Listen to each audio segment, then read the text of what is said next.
जाओ मोदी को बता देना। मोदी क्या, अब पूरा भारत बताएगा। अब न बंदूक चलेगी न एयर स्ट्राइक होगा, अब होगा वाटर क्राइसिस। पानी पीने के लिए तरस जाओगे तुम लोग। बहुत इम्तिहान ले लिए हमारे सब्र का, अब हमारा इंतकाम देखोगे तुम लोग।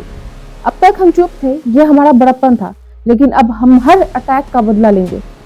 चाहे वो 2005 दिल्ली बम धमाका हो, 2008 यानी 26/11 मुंबई हमला हो, 2016 पठानकोट हमला हो या उरी हमला हो, या 2019 पुलवामा हमला हो, या फिर 2025 पहलगाम हमला हो, हम हर हमले का बदला चुन चुन कर लेंगे। हम चुप थे, ये हमारा बड़प्पन था, लेकिन अब और नहीं। तुमने बोला था जाओ मोदी को बता देना, अब तुम्हें मोदी क्या पूरा भारत बताएगा कि प्यास क्या होती है, भूख से तड़पना क्या होता है, बिजली क्या होती है, अंधेरा क्या होता है। हम ऐसा बदला लेंगे जो तुम्हें अटैक करने से हजारों क्या करोड़ों बार सोचना पड़े। हम ऐसा प्रहार करेंगे जिसकी गूंज तुम्हें सदियों तक सुनाई देगी। ये हमारे सब्र का आखिरी बिंदु था, अब और नहीं।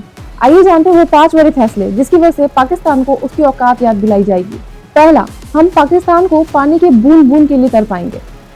ये ट्रीटी 1960 में साइन किया गया था जवाहरलाल नेहरू के दौरान, जो कि भारत सरकार अब इसको खत्म करने जा रही है। इस ट्रीटी में क्या था कि भारत की जो सिंधु नदी है और इसके सहायक नदियां जैसे झेलम, चिनाब, ये नदी पाकिस्तान को पानी देती थी। इस नदी से पाकिस्तान को पानी मिलता था। पाकिस्तान के लगभग 21 करोड़ लोग इस पानी पर निर्भर थे। उनका जीवन इस पानी पर निर्भर था। पीने से लेकर के, बिजली से लेकर के, खेती तक के लिए पानी यहाँ से आती थी, जो कि अगर अब इसको खत्म कर दिया जाएगा तो ये पानी उन तक नहीं पहुंचेगी। यानी पाकिस्तान प्यास से मर जाएगा, प्यास से तड़प के मर जाएगा, पानी के बूंद बूंद के लिए तड़पेगा। उधर बलूचिस्तान से पाकिस्तान की झड़प चल रहा है, जिसकी वजह से बलूचिस्तान अब पाकिस्तान का हेल्प नहीं करेगा और इधर इंडिया भी अब पाकिस्तान का हेल्प नहीं करेगा। तो इमेजिन कीजिए कि पाकिस्तान की क्या हालत होगी। तो अब इंडस वाटर ट्रीटी खत्म होने जा रहा है। दूसरा है, अटारी वाघा बॉर्डर को क्लोज कर दिया जाएगा। भारत पाकिस्तान के बीच अटारी वाघा बॉर्डर से ट्रेड होता था, जो कि अब खत्म हो जाएगा। लोग इंडिया से पाकिस्तान इस बॉर्डर के थ्रू जाते थे, अब ये भी खत्म हो जाएगा। व्यापार बंद कर दिए जाएंगे, जिसकी वजह से लाखों लोगों पे इफेक्ट पड़ेगा। लाखों लोगों की नौकरी जो है तो खत्म हो जाएगी, जीवन यापन भी बहुत ठप पड़ेगा। है visa revocation for Pakistani nationals. इसमें क्या है, जो सार्क वीजा एग्जाम्पशन स्कीम था, जिसके तहत diplomats, journalist, officials of SAARC nation, इसके जो मेंबर कंट्रीज थे वो एक दूसरे कंट्री में रहते थे आकर के, उनको बहुत इजीली ही भारत का वीजा एक्सेस मिलता था। तो जो सार्क के मेंबर नेशन थे उनको छोड़ करके सिर्फ पाकिस्तान को अब इसका एक्सेस नहीं मिलेगा।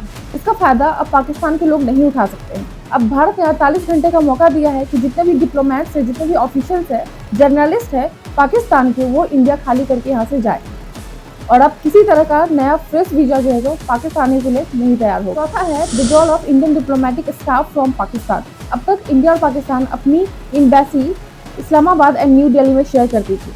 वहाँ के डिप्लोमेट्स जो है तो यहाँ आते थे, यहाँ के डिप्लोमेट्स वहाँ पे जाते थे। इन दोनों एम्बेसीज के बीच में कम्युनिकेशन थी, जो कि अब इस कम्युनिकेशन को खत्म कर दिया जाएगा।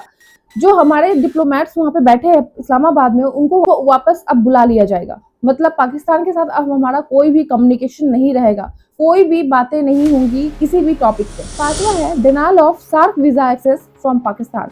सार्क वीजा एग्जम्पशन स्कीम के तहत जो भी सार्क मेंबर कंट्रीज है, जैसे कि इंडिया, पाकिस्तान, बांग्लादेश, नेपाल, भूटान, मालदीव्स, श्रीलंका एंड अफगानिस्तान, ये सारे मेंबर कंट्रीज के लोग जो है सो इंडिया में आकर के रहते थे, इजिली एक्सेस मिलता था उनको वीजा का। लेकिन अब से पाकिस्तान को इसका एक्सेस नहीं मिलेगा। अब आने वाले फ्यूचर में पाकिस्तान इस स्कीम का कोई भी फायदा नहीं उठा सकता है। जब तक पाकिस्तान भारत के शर्तों पे खड़ा नहीं उतरता है, तब तक पाकिस्तान को आइसोलेट कर दिया जाएगा रीजनल लेवल पे। भारत उससे हर कम्युनिकेशन हटा देगी, कोई कम्युनिकेशन नहीं, कोई समझौता नहीं। अब तक पाकिस्तान अलग अलग तरीके अपनाता था भारत पे हमला करने का, अब भारत भी अलग अलग तरीका अपनाएगा पाकिस्तान पे हमला करने का। ना गोलियां चलेगी, ना एयर स्ट्राइक होगा, लेकिन हमारा बदला पूरा होगा, जिसकी वजह से पाकिस्तान खून की आंसू रोएगा। हम हर अटैक का बदला लेंगे और जिन्होंने इस अटैक में अपनी ज़िंदगी खोई है, जिन्होंने अपने माँ बाप को खोया है, जिन्होंने अपने बेटे को खोया है, जिन्होंने अपने पति को खोया है, हम हर उस इंसान को इंसाफ दिलाएंगे।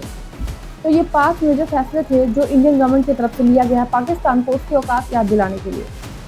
अब लास्ट में ये कहूँगी कि सरकार को अब POK भी वापस लेना चाहिए। पाकिस्तान अगर इतनी क्रूरता पे आ गया है तो हमें भी उसका जवाब देना चाहिए। हमें किस बात का डर है? हम पाकिस्तान से कई गुना ज़्यादा अच्छे हैं हर लेवल पे, फिर भी पाकिस्तान की इतनी हिम्मत है कि वो हम पे अटैक करता है बिना सोचे समझे। हम उसको उसकी औकात याद दिलाएंगे, उसको उसकी हर अटैक का बदला लेंगे।